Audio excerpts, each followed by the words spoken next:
మీకెలా తెలిసిపోయిందండి? అంటే మా బామ్మ చెప్పింది. శోభనం గదిలో అనుభవం మగాడైతే మామిడి పండు పిసుక్కొని తింటాడు, అదే లేనివాడైతే మీలా ఇలా అరటిపండు ఓపిగ్గా ఒలుచుకొని తింటాడు అని.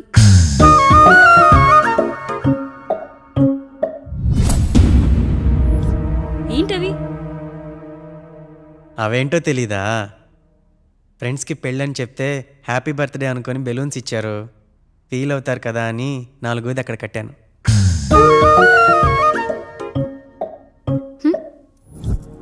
వచ్చాడు. పిల్లల గదిలోకి వెళ్ళారా? వెళ్ళారండి. మీరెంత ఏంటి ఇంత రాత్రి అయినా ఇంకా పడుకోలేదా? మీరు లేనిది ఎప్పుడైనా పడుకున్నామా అన్నయ్య? అందరం కలిసే కదా పడుకునేది మావయ్య. సరే సరే, అందరం పెద్దోడి గదిలో పడుకుందాం. ఈ రోజు వాడి శోభనం కదా, అసలే కొత్త. పక్కనుంటే ధైర్యంగా ఉంటుంది. పక్క నుండి దగ్గరుండి జరిపిద్దాం, పదండి.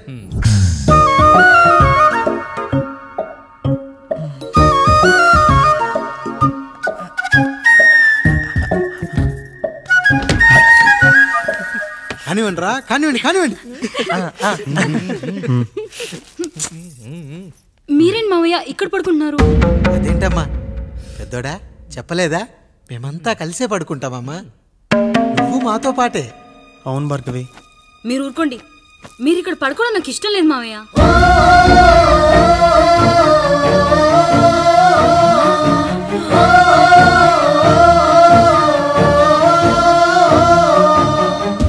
అదేంటమ్మా అలా అంటావు? ఎన్నో చూసాం, ఎన్నో చేశాం. దుక్కి దున్ని కోత కోయకుండానే ఈ విత్తనాలన్నీ మొలకొచ్చాయంటావా తల్లి? అవన్నీ నాకు తెలియదు మావయ్య, మర్యాదగా బయటికి వెళ్ళండి.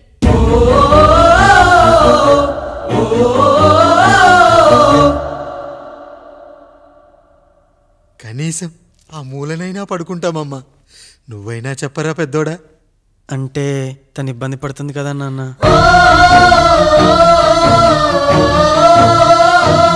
నువ్వు కూడా ఏంట్రా, పిల్లలేదో ఆశపడుతున్నారమ్మా. ఒక్కసారి ఆలోచించమ్మా. మావయ్య మీరు బయటికి వెళ్తే మేము తలుపులేస్తాం.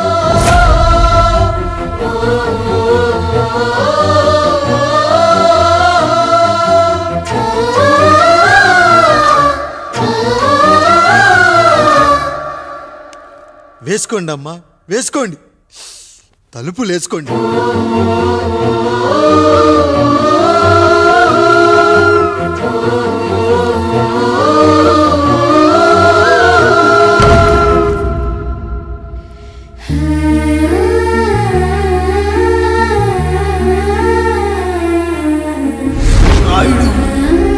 బిడ్డలు జాగ్రత్త, ఈ రోజు నుంచి వీళ్ళంతా నీ తమ్ముళ్ళు చెల్లెళ్ళు కాదు, నీ బిడ్డలు.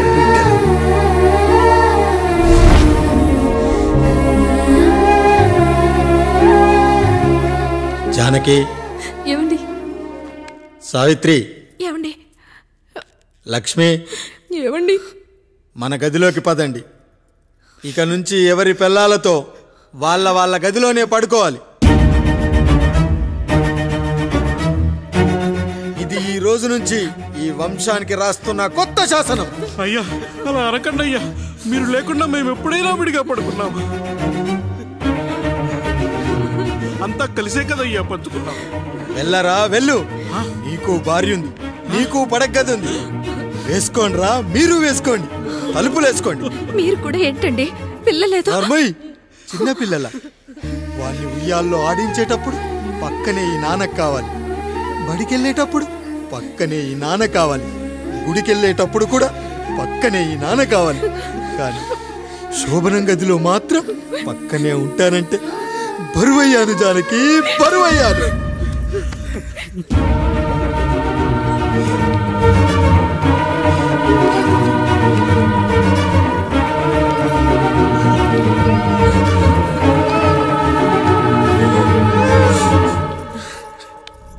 ఏంటండి ఇంకా అదే ఆలోచిస్తున్నారా?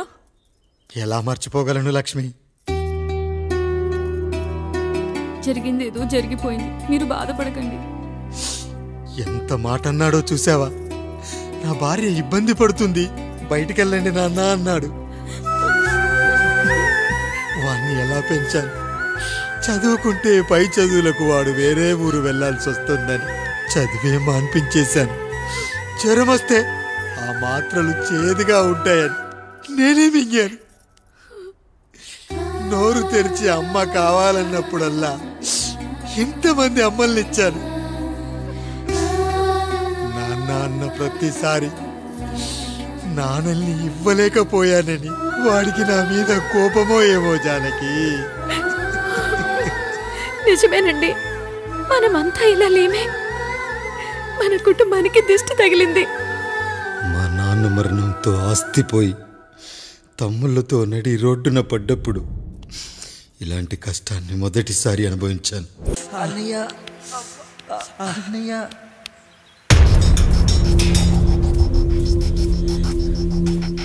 అయ్యా అయ్యా, ఏంట్రా రోడ్డు మీద కాలు కాలుతున్నా సరే తమ్ముళ్ళు చెప్పులు లేకుండా నడుస్తున్నారయ్యా, చెప్పులు లేకుండా నడుస్తున్నారయ్యా.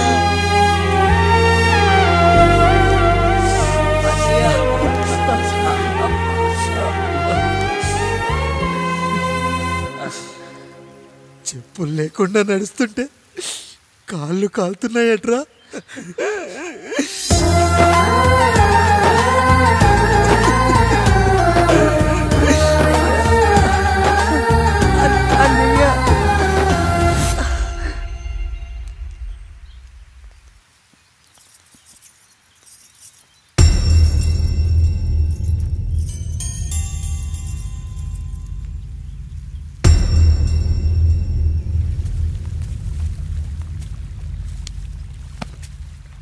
ఏరా కాముడు, అయ్యా బాధపడుతున్నావా? పెళ్ళేమైనా చేయమంటావా? వద్దులేండి అయ్యా, నాకు ఇది ఉందిగా చాలు, దీంతో నేను ఎలాగోలా సరిపెట్టుకుంటాను. దీనితో పాటు జీవితంలో నీకు ఓ తోడు కావాలి. రే గంటోడా అయ్యా, ఇక నుంచి కష్టాల్లో సుఖాల్లో వీడికి అన్నీ నువ్వేరా. మీరు శాసించాక నేను వేరే ఏదైనా ఆశించగలనా పెద్దయ్యా?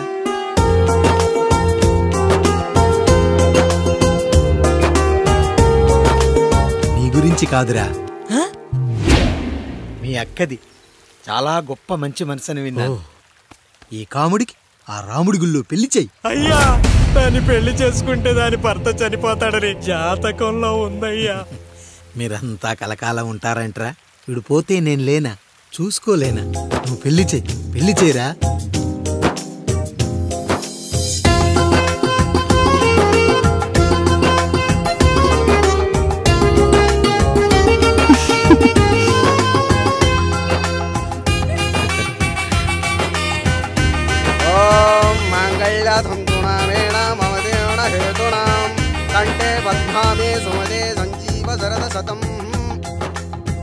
అయ్యా, ఏంట్రా?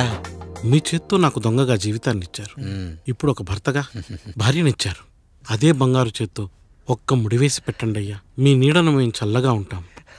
రెట్టలకు పిట్టై లోలోనే దాచే అందం, మట్టలకు చెట్టై పట్టుంచే సంబంధం, చుట్టలకు పిట్టై దాచుంచే ఓ సుమగంధం, గట్టుపై తొట్టై నీరిచ్చే అనుబంధం, సిగలో చుండ్రల్లే లోతైనది బంధం, దులిపే బలమున్నా అది రాలిపోని నేటి సంబంధం. ఏంటి బుజ్జి, ఏమైంది? పండు, నీకు పెళ్లి చేసిన మరుక్షణం నీ భర్త చనిపోతాడని జాతకంలో ఉంటే ఆయన నన్ను నీకిచ్చి పెళ్లి చేశారు. నేను పోతే నా భార్య పరిస్థితి ఏంటయ్యా అని అడిగితే నేను లేనారా అన్నారు. ఆయన చేసిన త్యాగం మామూలు త్యాగం కాదు. ఒకవేళ పొరపాటున నాకేమైనా జరిగితే? అయ్యయ్యో, అంత మాట అనకండి. మీరు వేరే చెప్పాలా? మొన్నటిదాకా తమ్ముడు, ఇప్పుడు ఈ కాముడు, తర్వాత రాయుడు. ఒరేయ్ కాముడు, పెళ్ళైన దగ్గర నుంచి మీరు సరదాగా గడిపిందే లేదు. మీరిద్దరూ సరదాగా హనీమూన్కి వెళ్ళిరండి. ఏ ఊటీకో కొడైకెనాల్కో. ఇదిగో టికెట్లు. అయ్యా, మీరు దేవుడయ్యా. ఇక్కడ పనులాగకుండా నువ్వు ముందుగా వెళ్ళిరా. నువ్వు తిరిగి వచ్చిన తర్వాత పండు వెళ్తుందిరా. అయ్యా, ఒక పని మనిషిని మీరు ఇంతగా ఆదరిస్తున్నారయ్యా. నువ్వు పని మనిషి ఏంటి పండు? నీలాంటి స్త్రీమూర్తిని ప్రతి మగాడు అమ్మలా చూసుకోవాలి. ఇక నుంచి నా బిడ్డలు నిన్ను అమ్మా అని పిలుస్తారు, అమ్మలా చూసుకుంటారు. ఏమంటావు జానకి? రెట్టలకు పిట్టై లోలోనే దాచే అందం, మట్టలకు చెట్టై పట్టుంచే సంబంధం, చుట్టలకు పెట్టై దాచుంచే ఓ సుమగంధం, మనకెంత బాధగా ఉంటుంది అన్నయ్యకి ఇంకెంత బాధగా ఉంటుంది. సిగలో చుండ్రల్లే ఈ బాధ నా బాధ కాదట్రా. దులిపే బలమున్నా అది రాలిపోని నేటి సంబంధం.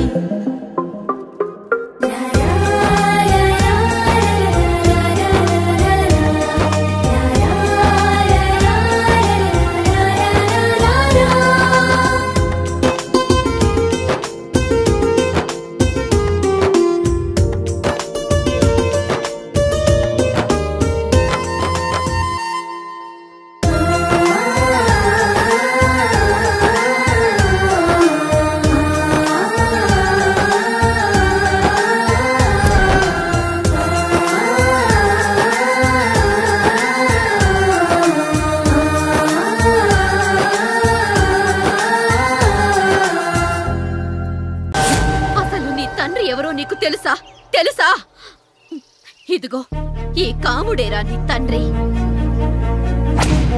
గేదె నల్లగా ఉన్నంత మాత్రాన పాలు తెల్లగా ఎలా ఉన్నాయనే కదరా నీ ప్రశ్న.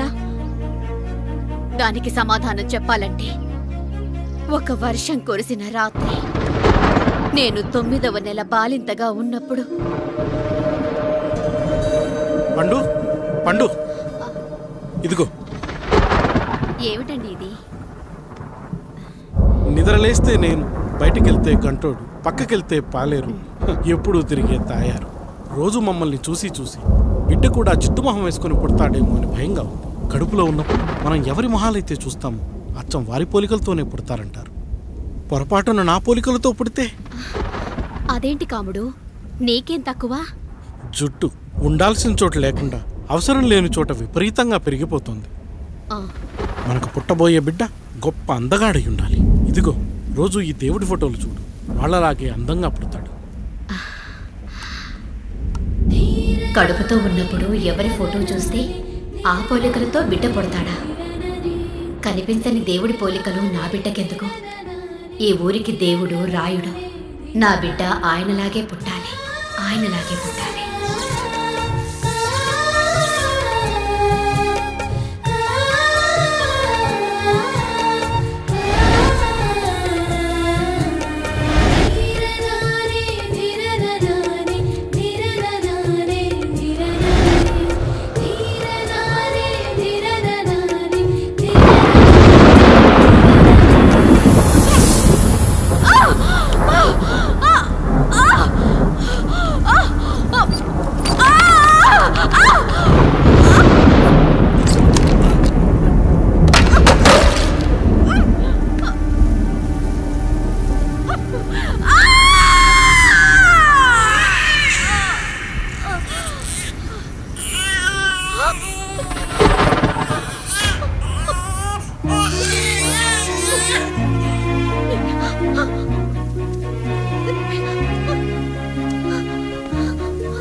ఏంటి పండు ఇలా వచ్చావు?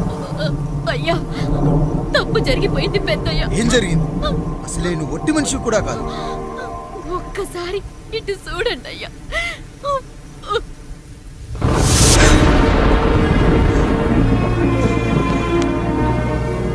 వీడేంటి అచ్చం నాలా ఉన్నాడు? అసలేంటి, ఎందుకు ఇలా జరిగింది? నువ్వు ఎప్పుడైనా చీకట్లో పంపు సైడ్ దగ్గరికి వచ్చావా? మరి అమలాపురంలో శివాలయం దగ్గర రత్నాలు నీకేమైనా అమ్మవుతుందా?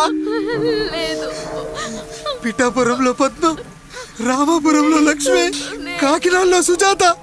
అయ్యో దేవుడా, అసలు ఇదంతా ఎలా జరిగింది పండు? అయ్యా, ఇదంతా కాముడి వల్లే అయ్యా, కాముడి వల్లే. కాముడా? కాముడి కుటుంబానికి నాకు ఏం గుర్తు రావట్లేదే. ఎన్నని గుర్తు పెట్టుకోగలను నేను మాత్రం? అయ్యా, అది కాదయ్యా.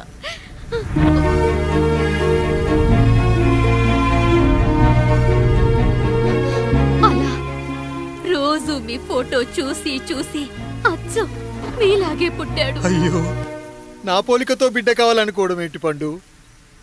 నువ్విలా చేయడం ఏంటి పండు? పోలికల కోసం ఫోటోలు ఎందుకు చూసావు పండు?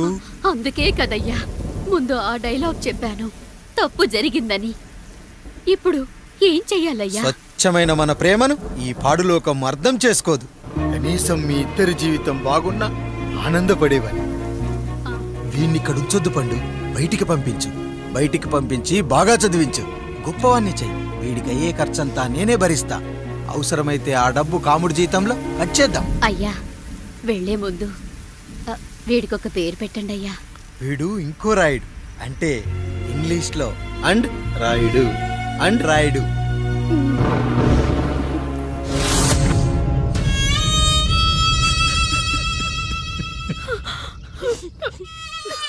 ఇది రా నీ కథ, నా గతం. నిన్ను చదివించడం కోసం ఆయన మీ నాన్న జీతంలోంచి నెలకి 3000, 4000 కోసేసిచ్చేవారు. అప్పుడు ఆయన పడిన బాధ పగవాడు కూడా పడకూడదు. చూసావారా, దేవుడు లాంటి పెద్దయ్యని అనవసరంగా అనుమానించడం ఎంత పెద్ద తప్పు చేశావో అర్థమైందా? ఒకడు నిమ్మకాయ పెట్టి పసుపు వేసి ఉప్పు కలిపి పులిహోర చేయొచ్చు, కానీ ఆ పులిహోర ఎప్పటికీ దేవుడి ప్రసాదం. నువ్వు ఆ దేవుడి ప్రసాదం. ఇక ఆయనే మీ నాన్న. చూసావా అమ్మా, ఈ రోజు నుంచి నాకు 3 అమ్మలు 2 నాన్నలు. నీకు మాత్రం ఒక్కడే భర్త, నాన్నకు మాత్రం ఒక్కటే భార్య. మా నాయనే. అయ్యా, బిడ్డను ఒక్కసారి ఎత్తుకొని తిప్పండి అయ్యా. బాబు, నాన్నా,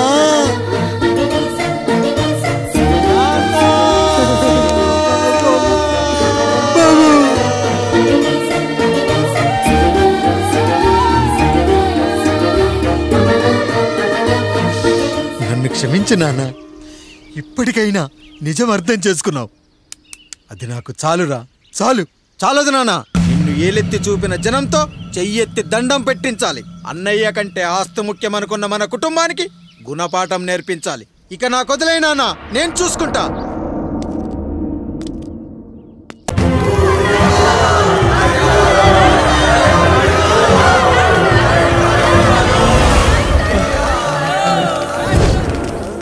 ప్రజల్లారా, నా బిడ్డల్లారా, నా జీవితం మీకే అంకితం.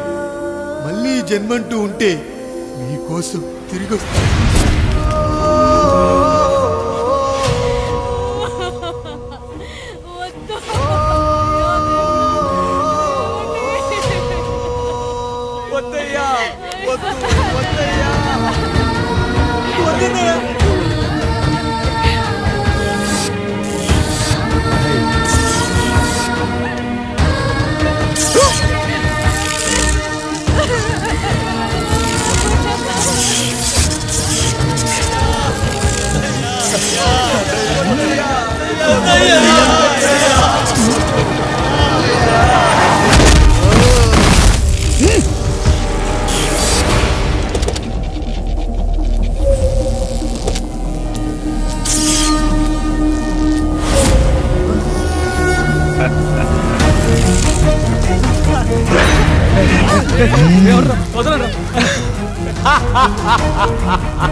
వేయడానికి ఎవడొస్తాడు?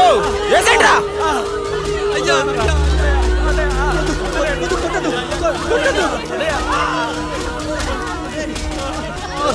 కష్టం వస్తే ఒక్కసారి నాన్న అని పిలవరా, ఆ సమాధిలో చైనా లేచొస్తా.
లేచి నిలబడండి, కొట్టండి, గట్టిగా కొట్టండి, కసితీరా కొట్టండి.